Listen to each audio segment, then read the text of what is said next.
नमस्कार। Programme debate अब तक में एक बार फिर आपका स्वागत है और मैं हूं दर्शपाल गुप्ता। पाकिस्तान की अंदरूनी हालत इतनी खराब है कि वहां पे सिविल वार चल रहा है, खाने को लाले पड़े हुए हैं, कंगाली के हाथ पर है।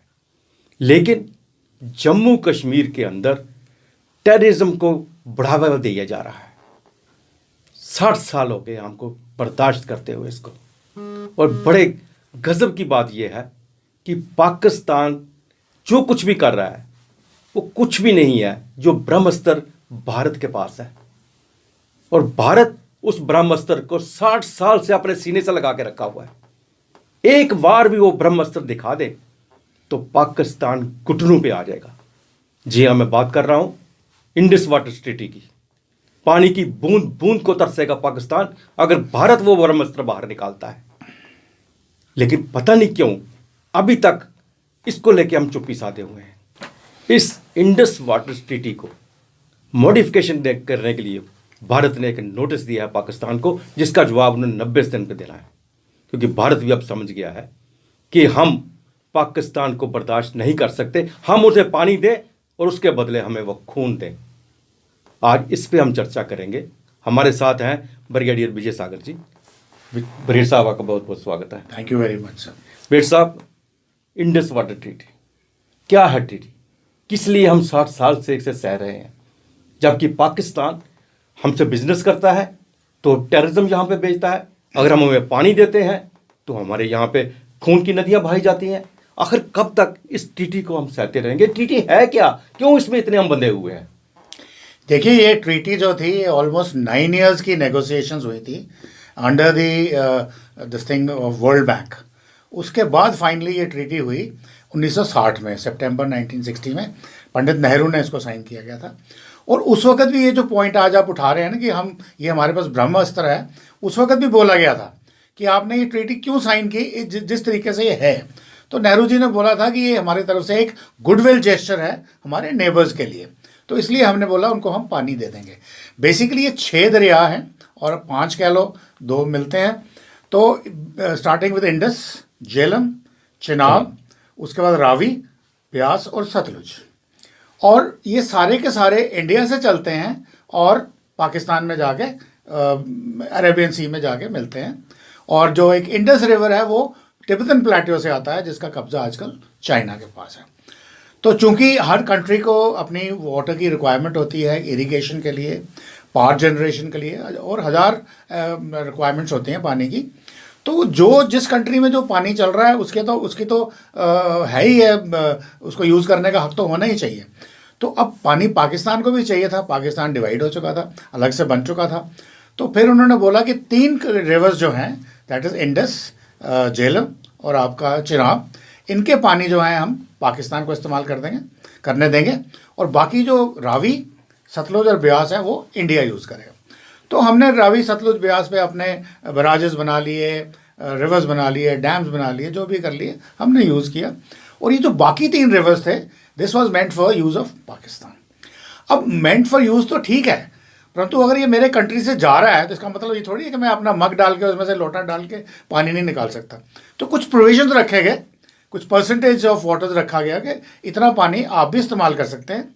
अगर आपने रन थ्रू डैम्स बनाने हैं तो बना सकते हैं, परंतु उसमें से कोई भी पानी का जो भाग है वो पाकिस्तान जाने से रुकेगा नहीं। उसको आप स्टोर करके बंद नहीं करेंगे, जैसा हमने किया है सतलुज के साथ। हमने बराज बनाया है, यूबीडीसी, रावी को बंद किया है, अगेन यूबीडीसी 2 कैनाल्स के नाम है। और सारी की सारी इरीगेशन जो है right from Haryana, Punjab to Haryana और उसके बाद राजस्थान तक जाती है। तो उस तरीके से ये ट्रीटी अभी तक चल रही थी। अब देखा जाए तो सवाल ये है कि पाकिस्तान ने जो ज़िया उल हक ने स्पेशली, जिन्होंने बोला कि भाई एक कन्वेंशनल वॉर में तो हम इंडिया को हरा नहीं सकते, तो no let's get on to non conventional ways. तो उन्होंने बोला कि मैं एक जिहाद शुरू कर रहा हूँ, 1000 cuts on India, slowly bleed them with 1000 cuts. तो उसके चक्कर में उन्होंने इंसर्जेंसी पहले पंजाब में शुरू करी, फिर श्रीनगर में, कश्मीर में शुरू कर दी, और वो चल रही है। आज की सिचुएशन ये है कि हम पाकिस्तान को पानी दे रहे हैं एज ए गुडविल जेस्चर, हम उसके कोई सवालिया निशान नहीं उठाते। और पाकिस्तान उल्टी तरफ से जो हमारे पास बहा खून। तो बीच में शुरू में आपने मेंशन किया कि पाकिस्तान की माली हालत बहुत ख़राब है, एक्चुअली बहुत ख़राब है, बिल्कुल बिल्कुल। परंतु फिर भी वो टेररिज्म कर रहा है। टेररिज्म तो कर मैं रहा है। सिर्फ आपके दर्शकों को एक बात बताना चाहता हूँ कि हमें कुछ चीज़ें क्लियर होनी चाहिए। पाकिस्तान जो टेररिज्म हमारे ऊपर चला रहा है, ISI, ISPR और पाकिस्तान आर्मी, वो पाकिस्तान के बजट से पैसा नहीं आ रहा। वो पैसा आ रहा है नार्को टेररिज्म का जो प्रोड्यूस है खैबर पख्तूनख्वा में, अफगानिस्तान बॉर्डर पे। वो पूरी दुनिया का एक किस्म का नार्को बॉल है। वहाँ से नार्को ड्रग्स चलती हैं, वो पहले इंडिया में आती हैं, फिर बांग्लादेश से होती हुई साउथ ईस्ट एशिया में जाती हैं, वहाँ से पूरे वर्ल्ड में चलती हैं, और ये billions and billions dollars trade है। तो पाकिस्तान की जो टेररिज्म की फंडिंग है जो हमारे इंडिया के अगेंस्ट है, वो सारी इस पैसे से है। तो इसका मतलब ये हुआ कि हम चाहे पाकिस्तान की हालत हम बोलें FATF के नीचे आ गया, पानी नहीं है, खाना नहीं है, उनके पास फॉरेन एक्सचेंज नहीं है, ये नहीं है, उससे हमारे टेररिज्म को कोई फ़र्क नहीं पड़ेगा। इसका मतलब कि ये जो ब्रह्मास्त्र हम बोल रहे हैं, ये हमारे पास जो है, इसका हमने अभी इस्तेमाल करना है। अब यहाँ पे लोग बोलते हैं कि अगर आप पाकिस्तान का पानी रोकेंगे तो चाइना भी आपका रोकेगा, क्योंकि इंडस का पानी उसके पास है, और उसने चाइना ने ऑलरेडी ये ब्रह्मपुत्रा के ऊपर किया है आपके लिए काफ़ी डिफिकल्ट सिचुएशन प्रोड्यूस करी है, और साथ में बांग्लादेश के लिए। उसी तरह से जो south east Asian Mekong river है, अब मेकोंग के ऊपर उसने इतना बड़ा डैम बनाया है कि वो कहते हैं कि 0.1 सेकेंड अर्थ की रोटेशन कम हो गई है उस डैम की वजह से, कि उसमें इतना पानी है। मीन्स उसके पास लीवरेज है पूरा का पूरा साउथ ईस्ट एशियन सारे नेशंस को कंट्रोल करने का, इंडिया का, बांग्लादेश को कंट्रोल करने का ब्रह्मपुत्रा की तरफ से, और यहाँ पे वो इंडस में करेगा। तो मैं कहता हूँ अगर वो कर रहा है तो हम भी करते हैं। जब तक हम पाकिस्तान को कहते हैं ना, जब तक सेक नहीं लगाएंगे, where it hurts the most, तो तब तक वो हमारी बात सुनने का कोई तरीका नहीं है। हमने सारे तरीके आजमा लिए, पीस मांगा, नेगोशिएशंस करी, एवरीथिंग वी डन, पर वो कश्मीर लापता रहता है। और अभी जैसे अभी हम बात कर रहे थे कि कश्मीर रेजोल्यूशंस की, तो मुझे समझ में नहीं आती कि लोग समझ क्यों नहीं पाते। पहला रेजोल्यूशन यही कहता है कि Pakistan should vacate the J&K state, and then India should also vacate, leaving behind थोड़े से केयर टेकर ट्रूप्स जो एडमिनिस्ट्रेशन के लिए चाहिए, उसके बाद प्लेबिसाइट होगा। अब पाकिस्तान कर ही नहीं रहा, और फिर भी कहता है UN की शर्तें लगाओ, UN रेजोल्यूशन करो। तो कौन सा रेजोल्यूशन की बात कर रहा है? फिर जैसे आपने बुलाया कि वो हमारे यहाँ फ्री एंड फेयर इलेक्शंस हो चुके हैं, शिमला एकॉर्ड हो चुका है जिसमें उसने बोला कि हम बायलैटरल करेंगे, तो इसके बाद फिर क्या बचा पीछे? तो अब इसके बावजूद भी अगर वो नहीं मान रहा, एक बेलिजरेंट नेबर की तरह बिहेव कर रहा है, जबकि अगर वो हमारे साथ ट्रेड करे, हमने उसको मोस्ट फेवर्ड नेशन स्टेटस भी दिया था। बिल्कुल बिल्कुल, तो ट्रेड भी किया उनका फायदा होगा। ट्रेड से हम जहाँ उनको खाने पीने की चीजें बेचते हैं, वहां से टेररिज्म आता है। बिल्कुल। और अब ये रहा कि जो मॉडिफिकेशन के लिए कहा है, इनको नोटिस दिया गया है कि 3 महीने में 90 दिन में उनका जवाब देना है, तो क्या मॉडिफाई करेंगे वो? ये देखिए, ऐसा है कि अब ये जो असली मुद्दा है ना, इसमें ट्रीटी के अंदर कुछ प्रोविजंस हैं कि हर साल एक हमारी जॉइंट मीटिंग होगी जो होती है। तो उनको तो रिपोर्ट भी वीकली जाती है वाटर की, और वो मोर ऑफ लिप सर्विस है, छोटा मोटा ये है इधर उधर। पर वो कहते प्रोविजंस कहते हैं कि यदि ड्यूरिंग द ईयरली नेगोशिएशंस अगर मान लो आपका कोई हल नहीं निकलता किसी चीज़ के ऊपर, तो वो बन जाते हैं डिफरेंसेस। जब डिफरेंसेस बन जाते हैं तो आपने डिफरेंसेस को कवर करने के लिए आपने न्यूट्रल ऑब्जर्वर्स अपॉइंट करने हैं, वो एक मैकेनिज्म है। अगर न्यूट्रल ऑब्जर्वर के बाद भी वो मुद्दा रह जाता है तो then that is a dispute, then you should go for court of arbitration, जो international court of justice Hague में है। अब क्या किया पाकिस्तान ने, उन्होंने बोला है, दो उसने ऑब्जेक्शन उठाई हैं। एक हमारा रतले डैम है जो किश्तवाड़ के पास है, और दूसरा जो हमारा नीलम किशन गंगा प्रोजेक्ट है नीलम रिवर के ऊपर। अब वहाँ पे उन्होंने प्रोविजन के मुताबिक उन्होंने बोला है कि आप एक ट्रिब्यूटरी का पानी दूसरे ट्रिब्यूटरी में ले सकते हैं, ये बड़ा क्लियर लिखा हुआ है। तो हमने नीलम का पानी, नीलम वैली का जो रिवर का पानी है, एक टनल के थ्रू डाइवर्ट किया है हमने वुलर के पास, वहाँ हमारी पावर जनरेशन होती है, फिर वो पानी वापस जेलम में जाता है, जो पाकिस्तान का हक है और उनको मिलता है। तो वो कहते हैं कि ये गलत है, परंतु अगर आप उसको देखेंगे ट्रीटी को, तो उसमें ये आपको क्लॉज बड़ी क्लियरली मिल जाएगी कि एक ट्रिब्यूटरी से दूसरी ट्रिब्यूटरी में आप पानी डाल सकते हैं, प्रोवाइडेड उसी रिवर की हो। और उसके बाद कुछ और शर्तें हैं कि उसका ऐसा करने से पाकिस्तान की एग्रीकल्चर पे फ़र्क नहीं पड़ना चाहिए, और साथ में जो अगर उनका भी है कोई डैम हो तो उसकी पावर जनरेशन में कोई फ़र्क नहीं पड़ना चाहिए। तो यहाँ पे वो कोई फ़र्क पड़ता नहीं है। तो ये देखा जाए तो ये डिस्प्यूट है ही नहीं। उसी तरह से रतले डैम की हाइट के ऊपर उनको परेशानी है कि आप कितनी स्टोरेज कर रहे हो, ये रन थ्रू फेल वाटर होने चाहिए, और वो हैं। तो हुआ क्या है कि पाकिस्तान ने पहले इस पर ऑब्जेक्शन लगाई, आई थिंक ऑलमोस्ट 10 साल पहले लगाई थी। तो उन्होंने वर्ल्ड बैंक को बोला कि हमें इसके लिए एक न्यूट्रल ऑब्जर्वर अपॉइंट करिए। तो इंडिया ने भी अगले साल बोला हाँ न्यूट्रल अपॉइंट करिए, वो हो गया अपॉइंट। अब कोई 2 साल या 3-4 साल एग्जैक्टली मुझे पता नहीं है, तब इन्होंने बोला कि नहीं हमें कोर्ट ऑफ आर्बिट्रेशन भी चाहिए। अब 2 मैकेनिज्म आपने चला दिए जो एक के बाद एक आने चाहिए थे, साथ साथ चला दिए हैं। अब प्रॉब्लम ये है कि अगर दोनों का जो वर्डिक्ट आएगा अगर वो एक दूसरे से कॉन्ट्राडिक्टरी होगा तो उसको कैसे इंप्लीमेंट करेंगे। बिल्कुल। तो ये बात चल रही थी, और ये जो हमारे प्रधानमंत्री ने भी आते पिछले साल स्पीच दिया था कि भाई हमारी तरफ से पानी जा रहा है, उनकी तरफ से खून आ रहा है, water and blood can not flow together. तो मेरे ख्याल में हमारे जो डिप्लोमेटिक स्टाफ है वो अब जगे हैं और उन्होंने बोला कि नथिंग डूइंग, हमें एक्सेप्टेबल ही नहीं है वर्ल्ड बैंक के जो दोनों मैकेनिज्म, हम आपको डायरेक्टली इंटर गवर्नमेंटल टॉक्स के लिए बुला रहे हैं, इनके ऊपर भी बात करेंगे। प्लस जो हमारा 60 साल का एक्सपीरियंस है उसमें जो दिक्कतें हमको आई हैं हम उनके बारे में बात करेंगे। मतलब कि अभी इंडियन डिप्लोमेट्स ने स्पेसिफाई नहीं किया है कि हम किस बात पे बात चर्चा करेंगे, हम उनका पानी रोक सकते हैं और वो पाकिस्तान को 90 डेज का टाइम दे दिया। इससे पहले जब यहाँ पे doctor Farooq Abdullah chief minister थे तब भी इन्होंने ये मांग उठाई थी कि इस ट्रीटी को ख़त्म कर देना चाहिए, ये हमारा पानी जो हमें मिलना चाहिए ये पाकिस्तान को नहीं जाना चाहिए। और जब पुलवामा में बड़ा हादसा हुआ उस वक्त भी जो गडकरी हैं, जो केंद्रीय मंत्री है, उन्होंने भी कहा था कि हम इस पानी को रोक देंगे, हम पानी पाकिस्तान को नहीं जाने देंगे। तो किस तरह से, मतलब क्या हम इससे सक्षम नहीं है कि पानी को रोका जा सके? जोग्राफिकली ये हालात हमारे ऐसे हैं कि हम उनका पानी नहीं रोक सकते हैं? देखिए पहले तो मैं बोलता हूँ यहाँ पर डिप्लोमेटिक विल की कमी थी। वो मेरे ख्याल में शायद प्रेजेंट जो अभी सेंट्रल गवर्नमेंट है उनके आने के बाद शायद वो प्रॉब्लम ख़त्म हो गई है, इसीलिए ये एक्शन हुआ। परंतु मैं यहाँ पे अभी थोड़ा सा उंगली अपनी तरफ भी उठाता हूँ। आपको 2 जगह हैं, इंडस, चिनाब एंड झेलम। अगर मैंने बोला था ना अब शुरू में आपको कि अगर ये पानी मेरे घर के सामने से गुजर रहा है तो ऐसा नहीं है कि मैं इसमें से लोटा डाल के पानी नहीं निकाल सकता, कि सारा ही उनका है। तो वो जो हमें, मुझे ठीक से याद नहीं, 3% है जो हमें हमारी यूटिलाइजेशन है, हमने आज तक वो भी पूरी नहीं की है।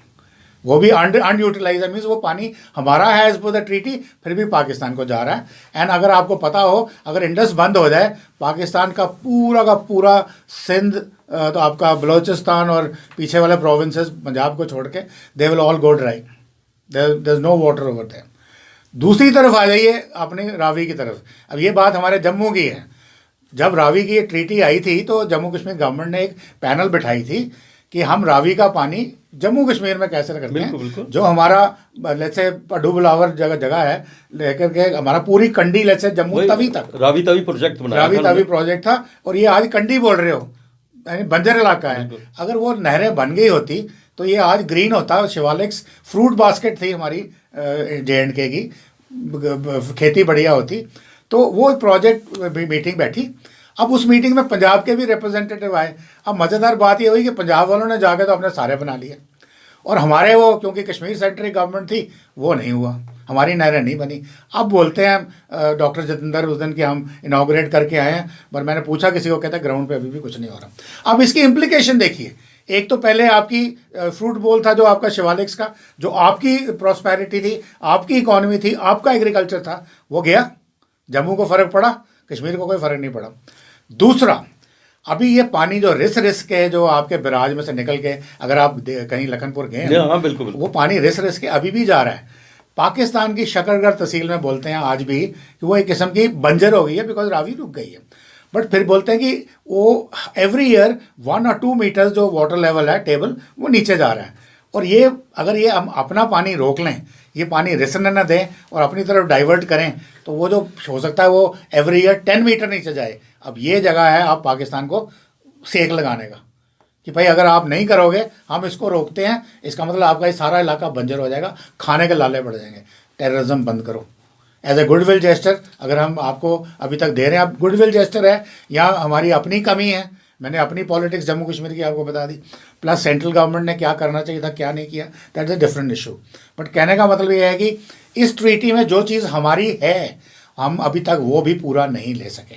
हमारा पानी POJ से चलते हैं, हमारे जम्मू कश्मीर हमारा हिस्सा है, हम मानते हैं उसको, आज नहीं तो कल उसको आना ही पड़ेगा। अब जो हालात वहाँ पे बने हुए हैं, वो खुद कह रहे हैं हमें इंडिया के साथ मिलना है। ये पानी वहाँ से भी वो सारा का सारा उन्होंने डाइवर्ट पंजाब की तरफ कर दिया है, वहाँ तो पानी फिर भी नहीं रहने दिया उन्होंने। वही एग्जैक्टली मैं बता रहा हूँ ना कि ये जो सतलुज वाला इलाका है, ये हमने पानी रोक दिया पंजाब का, पर उन्होंने जितना भी वाटर उनके पास अवेलेबल था चिनाब का स्पेशली, वो सारा का सारा करके उन्होंने उसको मिला दिया अपना पंजाब की तरफ, जहाँ झेलम भी आता है, सिंध भी आता है, वो सब मिलके, और उनका जो छोटा क्या उनका पंजाब बड़ा हमारे से, तो वो सारा का सारा इलाका वहाँ चल रहा है। अब रीड साहब बात आती है ये जो मॉडिफिकेशन के लिए जो उन्होंने नोटिस भेजा है, लग रहा है आपको कि इस पे कोई उनका जवाब होगा, वो इस पे बात पे सोचेंगे, जब ऐसे ही अड़े रहेंगे जैसे 60 साल चल रहा है? नहीं, पाकिस्तान से मेरे को अगर मेरी असेसमेंट मांगी जाए तो 90 दिन के बाद पाकिस्तान से कुछ नहीं आना। पाकिस्तान अभी भी वर्ल्ड बैंक को बोलेगा कि आप इंडिया को फोर्स करो, and that is in violation to your Shimla agreement of 1972 exactly. मगर एक चूंकि वर्ल्ड बैंक ने ये मुआहदा आपका ट्रीटी करवाई थी, तो अब इंडिया इस स्टेज पे पहुंच चुका है, वर्ल्ड में इतनी हमारी ताकत है, इतनी हमारी से है कि हम इसको एब्रोगेट कर दें और बोलें हम नहीं मानते इसको और हम करेंगे जो हम कर रहे हैं, but provided we want to do it. But उसमें थोड़ी बहुत इंडिया की इमेज ख़राब भी हो सकती है। अभी जैसे G20 की प्रेसिडेंटशिप आ गई है, SCO की प्रेसिडेंटशिप आ गई है, तो हमसे कुछ थोड़ी सी उम्मीद की जा रही है कि we should be more benevolent. But मैं कहता हूँ कि कितनी बेनेवलेंस होगी, कम से कम एक बार उसको बताओ तो सही। तो अंग्रेजी में बोलते हैं ना, put the fear of God in his mind, कम से कम वो एक बार करो तो सही। तो वो शायद अभी ये जो इन्होंने बोला है कि 60 इयर्स एक्सपीरियंस के अंदर जो हमारे वो हैं तो उनको हम करेंगे, तो वो करो। कितनी बार ट्रीटीज हुई हैं, कितनी बार सीज फायर हुआ है, कितनी बार वायलेशन हुआ है, इस ट्रीटी को सीने पे लगा के बैठने से क्या मकसद है? जबकि आपके पास, जैसे मैंने शुरू में कहा, ब्रह्मास्त्र है, पाकिस्तान घुटनों पे आ जाएगा अगर कल को हम यही ब्रह्मास्त्र चलाते हैं तो। बिल्कुल सही कहा आपने।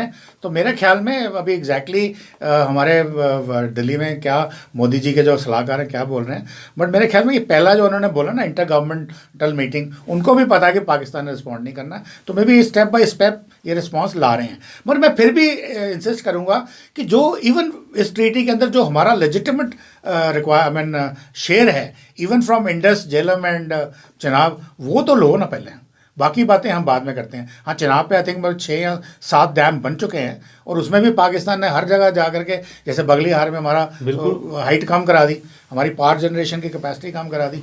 तो इस तरह की चीज़ें जो अपनी हैं, और रावी के ऊपर डैम को पानी थोड़ा रोक रहे हैं, पानी तो डैम से बाहर निकल रहा है, पानी तो फिर पाकिस्तान को जा रहा है, पानी तो रुक नहीं रहा, फिर इसको इनको खाम का बिना मतलब हर बात पे वो कहते हैं ना टांग अड़ाने वाली बात करते हैं। देखिए, सिक्योरिटी इम्प्लीकेशंस भी होती हैं। आपने बड़ी इंटरेस्टिंग बात करी, ये मैंने अभी अपनी आंखों से देखा है कि आपका ये जो सतलुज बराज है, जब फ्लड्स आते हैं तो क्या होता है, आप खोल देते हो बराज। हाँ, तो उन्होंने बराज बनाया, वो वापस भेज देते हैं। पाकिस्तान उड़ जाना चाहिए, उन्होंने भी आगे बराज बनाया। अब मैंने वो सारा नज़ारा अपनी आंखों से देखा हुआ है।